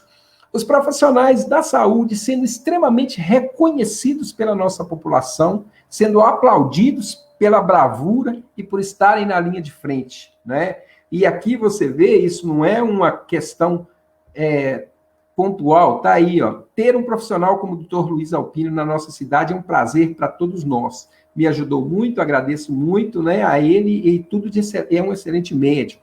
E a gente vê essa manifestação espontânea, né, da população em relação aos médicos, aos profissionais da saúde. Como que fica para você, enquanto um excelente profissional da saúde, que está aqui pontuado, a doutora Mary, que está aqui conosco, que são pessoas que estão na linha de frente, estão na batalha, estão sempre aí fazendo esse debate, né, trazendo para a população essa questão. O que esse debate mais, não diria nem político, porque um debate político ele tem uma certa lógica, né? Ele se apoia em um debate técnico, como ocorre em Belo Horizonte. Faça um debate político de como que nós vamos conduzir uma determinada ação do Estado, no caso do município, mas tudo isso apoiado num debate técnico. Como que você, enquanto médico, percebe essa questão? Isso interfere na condução técnica do trabalho? Isso atrapalha a condução técnica do trabalho? Ou seja, você, de certa forma, tem alguma dificuldade quando você percebe que, do ponto de vista técnico, uma sugestão sua como técnico, e eu vou fazer uma pergunta aproveitando isso, o que fazer quando você tem um contato com a pessoa que foi contaminada pelo Covid? Então, são duas perguntas juntas aí que eu queria te ouvir. Bom, primeiramente, diante de uma doença desconhecida ainda, que a gente está conhecendo aos poucos, a gente vive um momento de muita informação, e onde que as informações, quando eu me formei, as informações chegavam só pelos livros e os artigos científicos, e a gente lia e se baseava por aquilo. Hoje em dia, as pessoas se baseiam muito pelo WhatsApp, pela internet, então as informações são muito confusas o tempo todo, então a gente precisa ter um norte para a gente não se perder nessa história toda, diante de algo ainda que a gente está descobrindo, o que é, como a doença se comporta, como a doença age na sociedade. Ela está afetando todas as situações que nós já citamos aqui anteriormente, e o que eu vejo, o que a gente precisa mais, são líderes, são pessoas que dão um norte para a população, né? Infelizmente, as pessoas, elas precisam se apegar a algo que demonstre uma confiança e um respeito. E, diante de várias linhas de pensamento no momento atual, é muito confuso para as pessoas e para muitos médicos também, seguirem uma linha de referência. Porque, por exemplo, para a AIDS, você tem uma linha de pesquisa, uma linha de conduta a ser tomada. Para determinados cânceres, você tem condutas já determinadas, que já tem protocolos já baseados, cientificamente já comprovados, que não há dúvidas. Agora, diante da Covid, tudo é muito novo, né? Então, a gente tinha um ministro que aparentemente valorizava o SUS, que tinha o norte, que tinha um planejamento, né, da forma dele, ele estava planejando algo para o futuro, e parece que ele ofuscou, né, nas questões políticas de bastidores que a gente não conhece muito bem. Houve um ofuscamento aí da imagem no governo federal e ele começou a tomar se tornar uma referência no Brasil, e com isso ele foi descartado, né? Ao mesmo tempo, a gente vê a Organização Mundial de Saúde também um pouco, como se diz, perdida em algumas questões. Ela também não sabe muito bem, ela já teve que rever protocolos, por ser uma doença ainda desconhecida. A Organização Mundial de Saúde já teve que rever algumas medidas que antes ela recomendava, por exemplo, o lockdown, que ela recomendava para todo mundo, depois ela voltou atrás e disse que cada país tem a sua particularidade. Então, assim, é algo que a gente, sem diálogo, a gente não consegue, e sem lideranças que realmente visam o bem como um todo, e num sentido não só da Covid, mas num sentido mais complexo, mais amplo, onde que você não vai lidar só com a Covid, mas você vai lidar com toda uma sociedade complexa, que não tem saneamento básico, que não tem acesso aos serviços básicos de saúde, que precisa sair cedo para trabalhar, que precisa se aglomerar nos metrôs. Então, você precisa achar alternativas, e uma dessas alternativas que eu vejo é uma testagem rápida dos possíveis contaminados, e você tendo uma testagem rápida dos possíveis contaminados, você consegue isolar essas pessoas e, de certa forma, ter um norte para você se guiar. Você não consegue, na minha opinião, a principal fator hoje para a gente poder ter um norte para se guiar é saber quais são aquelas pessoas que podem estar contaminadas precocemente. E a doutora Débora falou que, né, e a gente vê essa questão dos testes que são muito falhos. Né? A própria Organização Mundial de Saúde recomendava os testes em massa na população. O Brasil comprou um monte de teste sorológico, e hoje a gente vê que o teste sorológico é bom para você medir, mas para pesquisas mesmo epidemiológicas, para você ver as questões assim de como que está, como que o anticorpo se propagou na sua, como que o anticorpo está na sua população, como que se encontra epidemiologicamente imune a população. Para você conseguir uma pessoa, para você conseguir fazer um diagnóstico precoce, você precisa investir mais no teste, no PCR, o RT-PCR, e ali você consegue pegar os oligossintomáticos ou os assintomáticos e isolar e fazer um trabalho junto com essas pessoas do seu grupo de convívio também. Então, diante de uma falta de um líder que possa nos conduzir nesse sentido, na falta de planejamento e na falta de testes, fica todo mundo perdido mesmo, né? Eu, particularmente, no meu consultório, como eu tenho pego casos somente leves, né, graças a Deus até agora, eu não tenho tido muita dificuldade, eu tenho orientado meus pacientes com relação aos testes.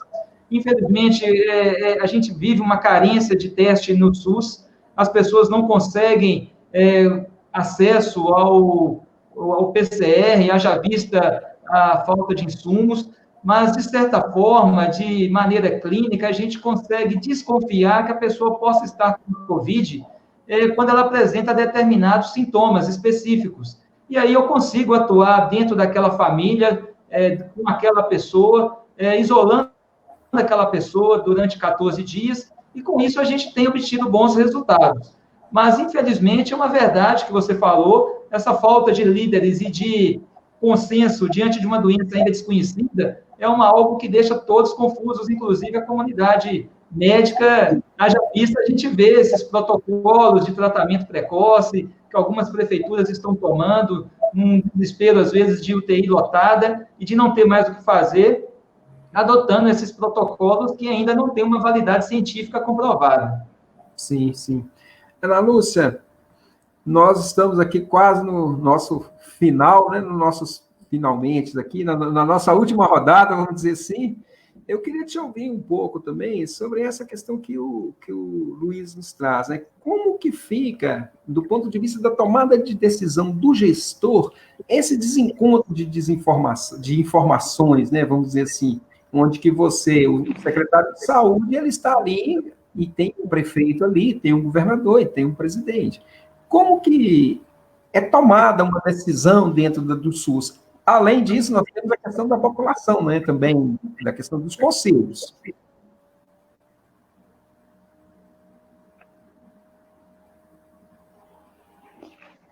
A questão, Eliseu, você tem que formar uma equipe técnica, né? Você tem que estruturar, é igual o doutor Luiz Alpino falou, você tem que ter, porque você trabalha com protocolo, né? Isso para qualquer doença, né? Para qualquer, assim, você quer fazer uma construção de uma unidade básica, então você tem que ter uma equipe ali que saiba buscar esses recursos também. Então, a COVID, ela é uma doença nova, tem que se estudar muito hoje para você determinar qual tipo de protocolo que você vai seguir, que você vai fazer para a sua região, porque cada cidade é de um jeito, cada cidade tem um número de população, né? Tem um número de comorbidades diferente, então você tem que trabalhar, os gestores, eu acredito que eles estão trabalhando assim, de acordo com o seu município, só que você também não pode sair da recomendação que vem da Organização Mundial de Saúde, né? Só que ela vem, usa máscara. A primeira vez não era para usar máscara, população. Depois mudaram. Usa. Então, você tem que estar o tempo todo lendo. Você tem que buscar pesquisas. Você tem que, não só pesquisas, né, aqui do Brasil, você tem que buscar pesquisas que estão sendo realizadas lá fora, para você saber o que você vai implantar, como que você vai trabalhar com o recurso que você tem, né, com a população, e com o número de infectados, então é dessa forma que tem que ser feito. Você tem que montar uma equipe, né, para você poder fazer um manual, né, seria um manual de combate ao Covid, não sei como que eles estão hoje fazendo as prefeituras, né, mas tem que trabalhar nessa questão, é buscar conhecimento, e não, cloroquina. Mas por que cloroquina? Né? Quais são os efeitos colaterais que causa? Não, mudou. Então, assim, você tem que buscar, o tempo todo está lendo. Eu acredito que o doutor Luiz Alpino, a maioria dos médicos estão lendo o tempo todo, né? Buscando essas informações para saber como lidar, que é novo. Com certeza. Então, eles falam, permanece no ar, né? Na caixa de papelão, no metal, tantas horas, são 12 horas, 72 horas. Então, isso tudo está sendo trabalhado com hipóteses, mas que tem que ser pesquisado, né? Você tem que buscar o conhecimento, né? Ler leitura, muita leitura mesmo, muita pesquisa. Ok. Aproveitando isso, Débora, está falando de pesquisa, veja só. Obviamente, o processo da construção da ciência, ele é assim, você testa uma hipótese, você avalia aquela hipótese, você revalida ou não, ou você descarta. Acredito por ser uma doença nova, como nós estamos todos falando aqui, concordamos com isso, que, de fato, num momento a Organização Mundial colocava a questão use máscara, num outro momento, não use máscara, né, não resolve, daí a pouco muda o protocolo. Obviamente que uma pesquisa científica ela veio para consolidar essa nova afirmação. Eu me lembro bem que dentro da UFOP nós estávamos acompanhando até com o professor Glauco, ele estava traçando, o Luiz Alpino chegou a ver esses gráficos, né, de uma certa comparação, análise comparativa com outros países, que é muito comum ser feito em epidemiologia, apesar que não era um trabalho epidemiológico, era um acompanhamento mais de uso de ferramentas de engenharia para pensar em engenharia da população, ou seja, o movimento da doença na população, não com rigor da questão epidemiológica, mas com rigor da ciência e das ciências exatas. E, diante disso, a gente foi percebendo uma mudança de comportamento, e quando até, inclusive, chegou um dos textos sobre as máscaras, né? Olha, a máscara de TNT, ela tem essa eficiência, a máscara N95, enfim, cada tipo de tecido, qual era o seu grau de contenção ali do adoecimento. Então, é óbvio que a pesquisa científica, ela passa por esse processo. Talvez seja essa a dificuldade da vacina, ou até algumas pessoas têm dito, olha, a vacina, ela pode não ter a eficiência que deveria devido ao queimar algumas etapas.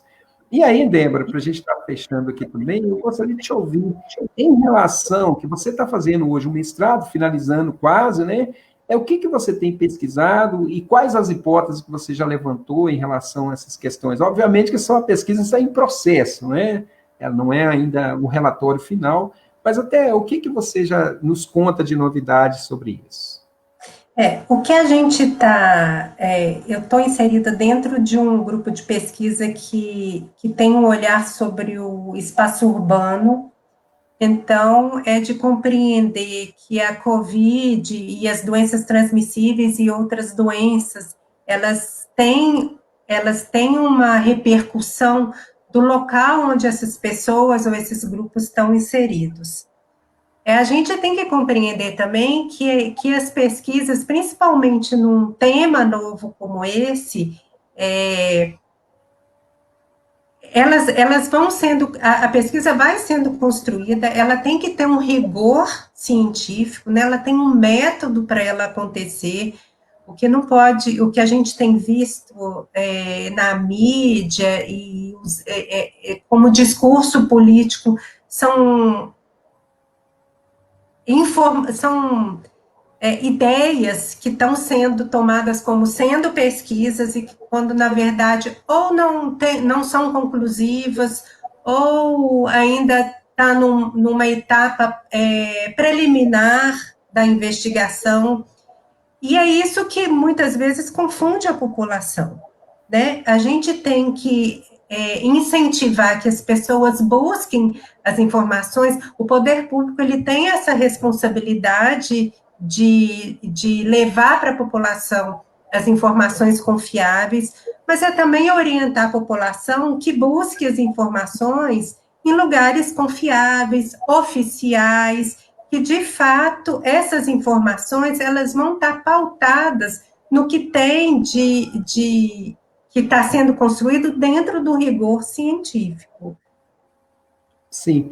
Débora, aproveitando aqui, uma última questão que eu queria te fazer é o seguinte, veja bem, retomando uma discussão que nós já fizemos, nós, aí, a infância nossa, em especial no interior, nós usávamos os nossos corpos no meio da rua, correndo, brincando, chutando bola, né, Luiz Alpena? Era esse o processo de um crescimento de uma criança, em especial no interior. Ia para a rua, ia brincar com os colegas, ia, enfim, fazer uma série de brincadeiras usando o corpo, né, no meio da rua, no espaço aberto. As crianças, aí era comum, em Belo Horizonte, elas pegavam rabeira em ônibus, enfim, tinha toda de um uso diferente do corpo. Hoje o corpo está contido, o corpo ele está dentro de um espaço limitado. Essa representação do corpo, eu estou falando de tudo isso para aproveitar, né, que a professora Daniela, que esteve aqui conosco na semana passada, falando da questão da educação remota, enfim, acho que foi muito interessante, foi um aprendizado para todos nós, e ela estava aqui presente. Como que você vê hoje as crianças e o uso do corpo, né, das crianças nesse espaço remoto, pensando um pouco na questão da aprendizagem, né? Como que fica essa questão? É um desafio, né? Para todos os grupos que a gente já falou, está sendo um grande aprendizado e um desafio, muitas vezes trazendo algum tipo de estresse, né? Pela impossibilidade, muitas vezes, de se buscar o caminho que se gostaria. Mas é uma realidade que está colocada e que a gente tem que, a partir disso, buscar os recursos que são possíveis. No caso das crianças, essa situação tem colocado uma contenção mesmo, né? Não tem mais... Além de não fazer parte muito da realidade das crianças, como fez da nossa geração, o ir para a rua, o correr, o conviver com os vizinhos, hoje a realidade ela tem uma construção diferente, mas, para além disso, esse processo, né, que a gente está vivendo ainda traz alguns impedimentos a mais, e aí é muito a convivência, né, gerar a oportunidade que essa dificuldade está propiciando, né, é a convivência com os pais, né, a gente tem escutado muitos relatos dessa oportunidade de estar convivendo de forma mais próxima, as famílias estarem convivendo de forma mais próxima, e é criar oportunidade dentro do que é possível, entendendo que, e considerando, né, que isso é um momento transitório, passageiro, não vai passar amanhã, né, a gente tem aí um período ainda, a gente já está alguns dias dentro dessa situação, mas a gente ainda tem um período pela frente até que uma solução mais definitiva apareça, né, e criar as oportunidades dentro dos contextos que são possíveis.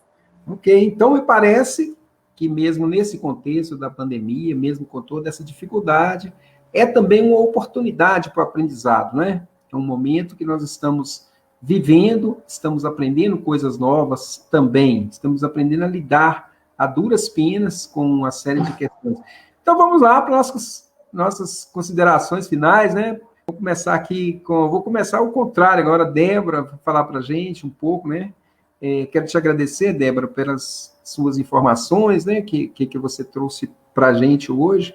Muito obrigado. E o que você recomenda para as pessoas hoje, diante desse momento, e em especial na área que nós dois atuamos, né, que é a psicologia? Bom, o que eu recomendo primeiro, dentro do que a gente estava falando, é a criatividade, a resiliência. Esse momento ele é passageiro. A gente precisa da população contribuir para que as coisas aconteçam da forma mais satisfatória, mais rápida, com menos sofrimento. Então, buscar as informações nos lugares confiáveis, seguir as orientações e esperar, né, que com esse processo que a gente está vivendo, que o SUS ele seja reconhecido com o que ele está oferecendo, e que a gente possa construir, a partir disso, construir as relações institucionais que vá cada vez mais fortalecer o SUS para momentos como esses e para todos os momentos que a gente tem que responder do ponto de vista de saúde pública.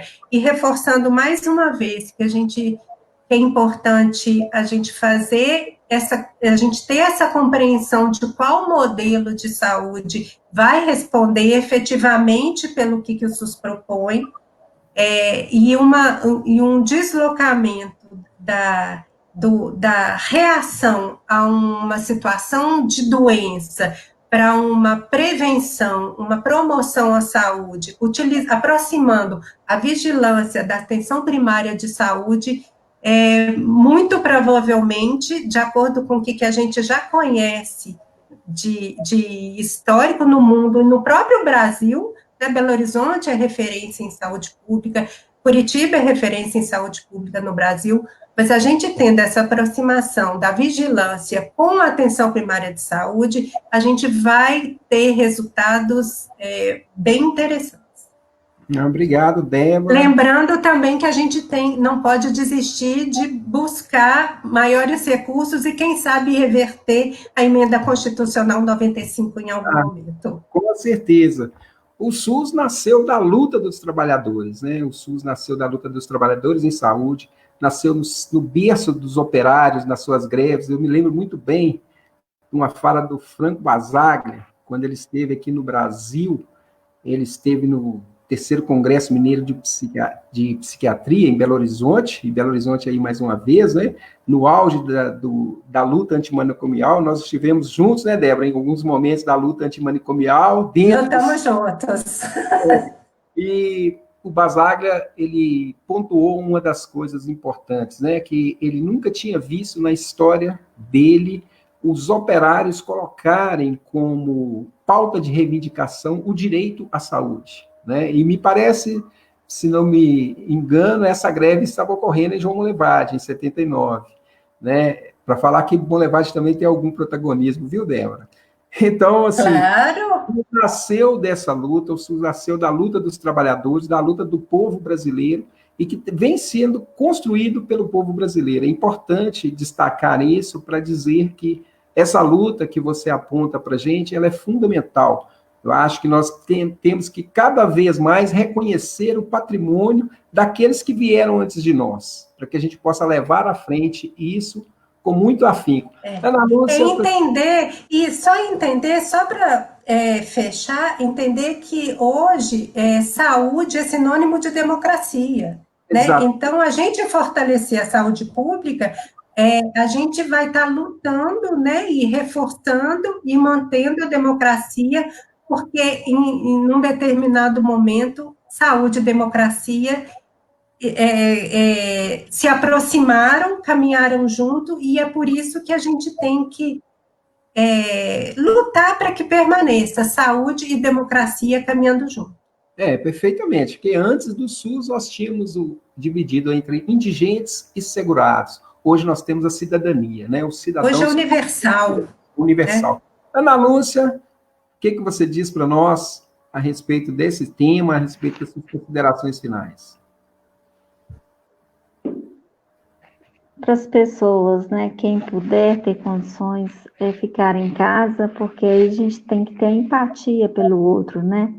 Nós temos que buscar essa questão da humanização, pensar no próximo e tentar fortalecer, né, nossa saúde pública, no que aquilo que a gente pode lutar por aquilo, com várias contribuições, participando, né, dos conselhos locais de saúde e debater, né, trabalhar muito. Você pode contribuir explicando para as pessoas que estão próximas a você como que tem que ser a higienização das mãos, a lavagem, né, o uso do álcool, e passando, é uma semente que a gente planta, né, na verdade, isso, ela vai ali dando fruto. Você tem que trabalhar dessa forma com as pessoas, porque é uma doença nova, então a gente também não tem que ficar disseminando desconhecimento. Às vezes você vê certas notícias que não está de acordo com aquela realidade, e buscar informações nos órgãos, né, competentes,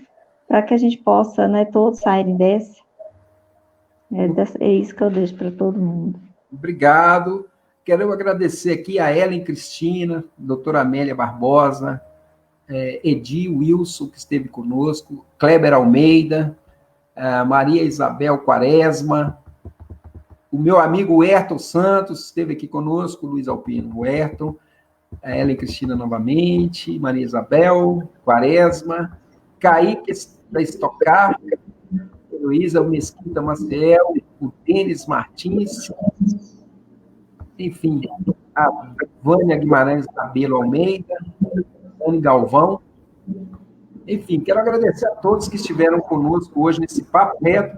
E vamos passar, então, para o Luiz Alpino, que começou a encerrar para o nosso Papo Reto, Luiz. Já quero, desde então, agradecer a todos vocês que participaram. Aprendi muito nesse dia de hoje. Acho que é importante a gente fazer essa troca de ideia. A ideia do Papo Reto é isso. É uma conversa entre as pessoas que estão vivenciando uma determinada situação, com o compromisso que elas querem com essa situação, para que nós possamos, então, fazer esse diálogo com as pessoas. Luiz Alpino, então, aí responsável por falar suas considerações finais.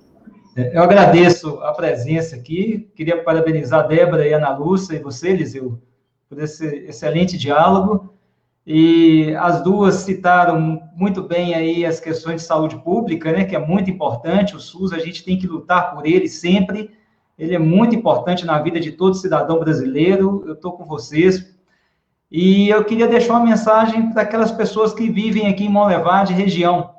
Individualmente, elas citaram a questão da saúde pública, eu queria citar individualmente como que eu vejo toda essa situação e queria deixar umas palavras para as pessoas. A situação nossa hoje é muito tranquila aqui na cidade. A gente tem que tomar muito cuidado para as outras doenças não tomarem conta da gente, a gente ficar preocupado só com a Covid e esquecer que nós temos outros cuidados com a nossa saúde. É muito importante a gente manter o distanciamento social. Eu vejo que o distanciamento é diferente de total isolamento. O distanciamento é você manter uma certa distância das pessoas, evitar de tocar, usar máscara, lavar as mãos. E é diferente de você ficar totalmente confinado e com medo de respirar o ar fora da sua casa e morrer. A gente precisa cuidar da nossa saúde mental. Então, eu vejo que é muito importante a gente não deixar o estresse tomar conta, porque o estresse aumenta muito o nosso nível de cortisol no organismo. E o cortisol, em altas doses, a longo prazo, ele tira muito a nossa imunidade, a gente fica mais propenso a adoecer. Então, a gente precisa criar serotonina no nosso organismo e, através de boas emoções, são pensamentos positivos. Nós vivemos uma situação tranquila em Monlevade. Isso não quer dizer que você fica proibido de fazer uma caminhada. Eu acho que todos nós devemos fazer uma caminhada, tomar um sol para aumentar nossos níveis de vitamina D, ter uma boa alimentação, diminuir a ingestão de gorduras e açúcares para não aumentar o peso e a gente entrar para o grupo de risco. É muito importante. Essa pandemia, ela não tem tempo para acabar, então a gente vai ter que aprender a conviver e manter um distanciamento social com responsabilidade, fazer a nossa atividade física, nosso exercício, alimentar bem, tentar dormir muito bem, porque a falta de sono, a ansiedade, a insônia, isso tira a imunidade também de todos nós, e manter sempre a questão do distanciamento social, que é importante. Porém, nunca esquecer das outras doenças que também continuam nos matando, que são as doenças cardiovasculares, os cânceres, aquelas pessoas que têm medo de ir ao médico por ter medo de pegar a Covid, não deixem de fazer o seu controle com o seu cardiologista, com o seu endocrinologista, vá na sua consulta regularmente, cuide de seu coração, da sua glicose. Isso é muito importante, a gente deixar essas palavras das pessoas saberem que a vida continua apesar da Covid. A gente vai ter que aprender a conviver com ela, aprender a respeitá-la e saber ter uma outra forma de convivência entre nós, né? Com certo distanciamento, sem muito abraço, sem muito aperto de mão, mas também não deixando de viver, que a vida vai continuar e nós precisamos estar tranquilos e com a cabeça boa para a gente saber lidar com todo esse desafio que vem pela frente ainda. Obrigado. Ok, Luiz Alpino, muito obrigado. Obrigado a todos que estiveram conosco. Muito obrigado, Débora, que esteve aí conosco nesse momento, né, importante. Ana Lúcia, também, muito obrigado. Espero que, pelo que vi aqui, as pessoas gostaram muito e estão aí agradecendo a vocês também. Agradeço a todos vocês em nome de todos que estão nos assistindo. É isso aí. No próximo sábado teremos mais um Papo Reto. Muito obrigado a todos. Vamos lá, curtam a nossa página no Facebook e no YouTube. Muito obrigado a todos e até o próximo sábado. Um abraço, gente. Um abraço.